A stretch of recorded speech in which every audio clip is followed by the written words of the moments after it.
मैंने आपको कुछ क्वेश्चन करवाए थे आपके फर्स्ट लेसन दो बैलों की कथा से। अब आपको आगे के क्वेश्चन आज कराएंगे, उसको अपने नोटबुक में प्रॉपर तरीके से लिखिएगा। तो आपका नेक्स्ट क्वेश्चन है, लेकिन औरत जात पर सींग चलाना मना है, यह भूल जाते हो। यह किसका कथन है? यह हीरा का कथन है। तो ये आपका क्वेश्चन है।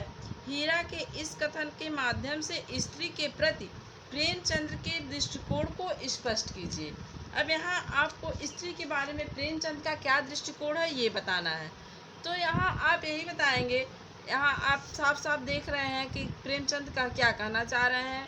प्रेमचंद एक तरफ तो स्त्री जात पे होने वाले अत्याचार की बात कर रहे हैं, दूसरी तरफ स्त्री का के सम्मान की बात कर रहे हैं कि स्त्री के सबकी निगाह में स्त्री का सम्मान होना चाहिए। बैलों के माध्यम से कह रहे हैं कि हमें स्त्री जात पे सींग चलाना मना है, क्योंकि हमें स्त्री का सम्मान करना चाहिए।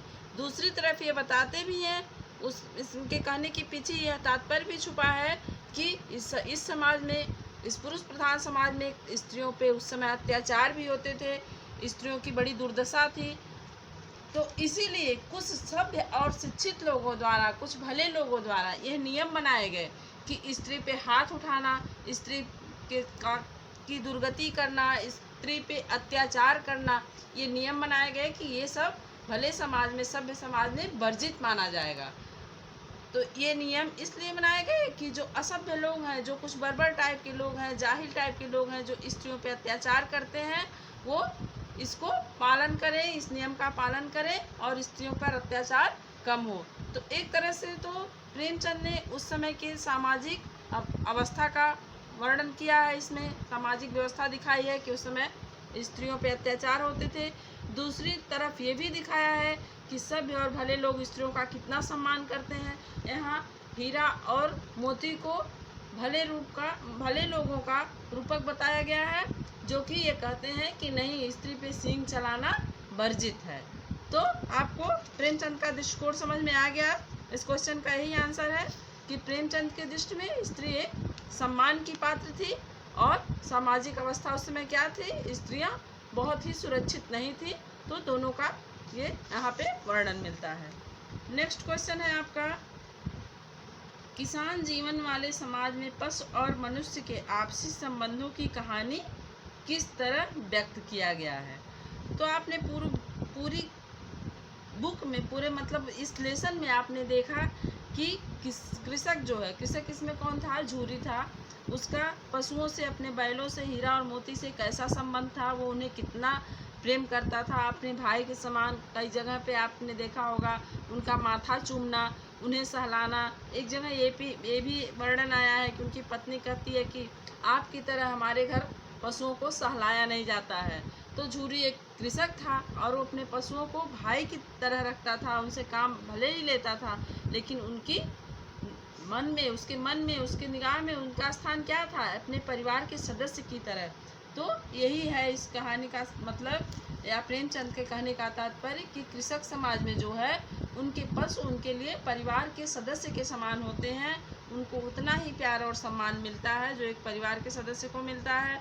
यहाँ आपने कई बार देखा कि उनको, पशुओं को चूमते हैं झूरी, पशुओं को सहलाते हैं और पशु भी उनसे उतना ही प्रेम करते हैं। उनके दुखी होने पर दुखी होते हैं, उनके खुश रहने पर खुश होते हैं, उनके लिए कार्य जो है उत्साह के साथ करते हैं। लेकिन जहाँ उन्हें प्रेम नहीं मिलता है, वहाँ से वो भाग आते हैं। किसके लिए? अपने घर के लिए, अपने परिवार के लिए।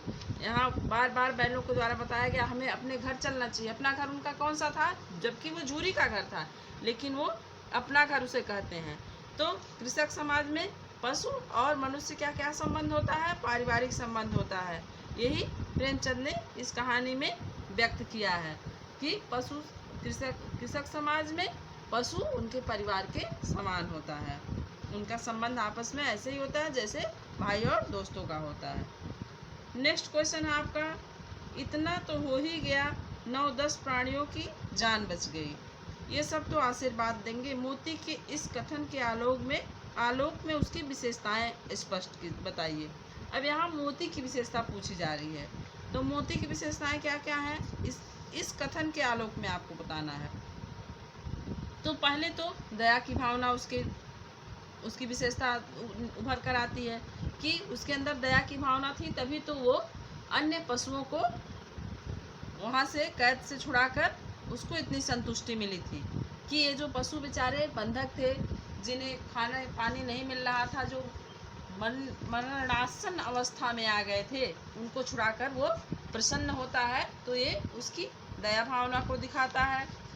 दूसरा ये है इसमें कि वो आशीर्वाद देंगे, आशीर्वाद को महत्व देता है मोती। तो इसका मतलब वो क्या था, वो आस्तिक था, उसे ईश्वर में विश्वास है। वो मानता है कि अगर हम कुछ भला कार्य करेंगे तो हमें आशीर्वाद मिलेगा, उनका पुण्य मिलेगा, तो हमारा भला होगा। अर्थात वह आशीर्वाद और पुण्य में विश्वास रखता, तो आस्तिक है, उसे भगवान में भी आस्था है। दूसरी बात है कि वह सामुदायिक हित को अपने हित से ऊपर रखता है। आपको मैंने एक किसी और क्वेश्चन के आंसर में बताया था कि समुदाय का हित जहाँ सर्वोपरि हो, वहाँ अपना हित को छोटा कर देना चाहिए। तो ये नैतिकता की बात थी। और यही इस क्वेश्चन में भी आपका देखिए उभर कर सामने आ रहा है कि वहाँ सामुदायिक हित को वो सर्वोपरि रखता है, अर्थात उसकी यहाँ नैतिक भावना उजागर हो रही है।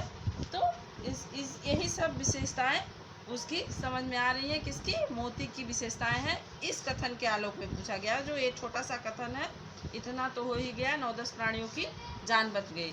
तो यहाँ तो पहले सामुदायिक हित को सर्वोपरि रखा गया है, दया की भावना को और आस्तिकता की भावना को। ये 3 विशेषताएं उसकी इस कथन के आलोक में सामने आती हैं। अब है आपका क्वेश्चन, आशा स्पष्ट कीजिए। है आपका, अवश्य इनमें कोई ऐसी गुप्त शक्ति थी जिसमें जीवों की श्रेष्ठता का दावा करने वाला मनुष्य वंचित है। किस चीज़ की शक्ति थी? पहला कहा आपका, इसका आशा स्पष्ट करना है। तो इसका आशा क्या है कि किस शक्ति की बात यहाँ हो रही है, किस गुण की बात हो रही है, जो वो एक दूसरे से, उनके पास वाणी नहीं थी। जैसे हम भाषा में बात करते हैं, वाणी हमारे मुंह से आवाज़ निकलती है, एक दूसरे से बात करते हैं, हमारे पास शब्द होते हैं, वाक्य होते हैं। पशुओं के पास ऐसा कुछ नहीं होता है, लेकिन फिर भी वो एक दूसरे का दुख, एक दूसरे का सुख बांटते हैं और एक दूसरे की मुख भाषा को समझते हैं। तो उनके पास ऐसी कोई अद्भुत शक्ति है जो हम मनुष्यों के पास नहीं है। अगर आप 2 लोग बैठे हैं, हम एक दूसरे से कुछ नहीं कहते, तो हम नहीं समझ पाएंगे कि आपके मन में क्या चल रहा है, मेरे मन में क्या चल रहा है। लेकिन पशुओं के पास कोई ऐसी गुप्त शक्ति होती है। प्रेमचंद के अनुसार वो कहना चाहते हैं कि उनके पास ऐसी कोई अद्भुत शक्ति थी जो हम मनुष्य, जो कि अपने आप को श्रेष्ठ समझते हैं प्राणियों में, हमारे पास भी नहीं है। उनके पास कोई ऐसी शक्ति है कि वो एक दूसरे की मुख अभिव्यक्ति को समझ लेते हैं, चुप रहते हुए भी एक दूसरे की भावनाओं को समझते हैं और एक दूसरे से मुख रहते हुए भी बात कर लेते हैं।